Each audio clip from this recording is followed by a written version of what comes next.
দায়িত্ব কত বড় কঠিন কাজ। একটা হাদিস বললে আপনি বুঝতে পারবেন। একটু মনোযোগ দিয়ে আমার দিকে তাকিয়ে একটু খেয়াল করে শুনুন। সে হাদিসটি হযরত আবু হুরায়রা রাদিয়াল্লাহু তাআলা আনহু হইতে বর্ণিত।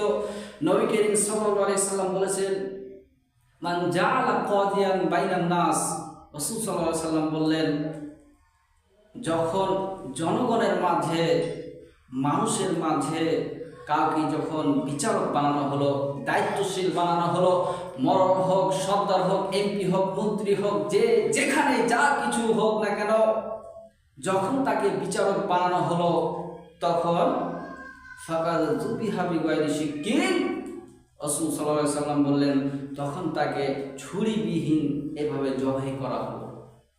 ছুরিবিহীন তাকে এভাবে জবাই করা হলো। এই হাদিস দ্বারা আপনি কি বুঝলেন? এই হাদিস দ্বারা আপনি কি বুঝলেন?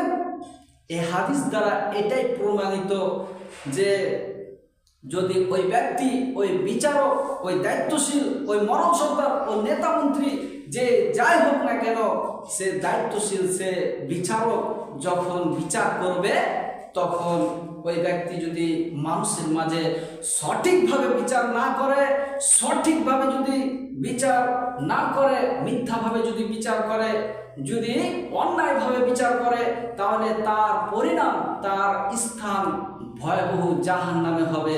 তার স্থান সরাসরি জাহান্নামে হবে।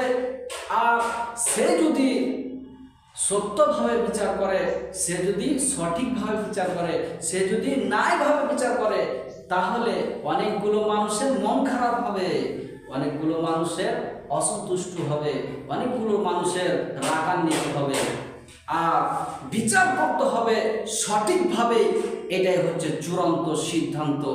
এটা হচ্ছে আল্লাহর কথা। বিচার করতে গেলে সঠিকভাবে বিচার করতে হবে। নচিত বিচার যদি একটু এদিক ওদিক হয়, বিচার যদি একটু এদিক ওদিক হয়, বিচার যদি অন্যায়ভাবে হয়, বিচার যদি অপবাদ দিয়ে হয়, তাহলে সরাসরি সামান্য পরিমাণ 2 টাকার জন্য, সামান্য পরিমাণ কিছু টাকার জন্য যদি আপনি বিচার অন্যায়ভাবে করেন, বিচার মিথ্যাভাবে যদি করেন, তাহলে আপনার সরাসরি স্থান হবে জাহান্নামে। অতএব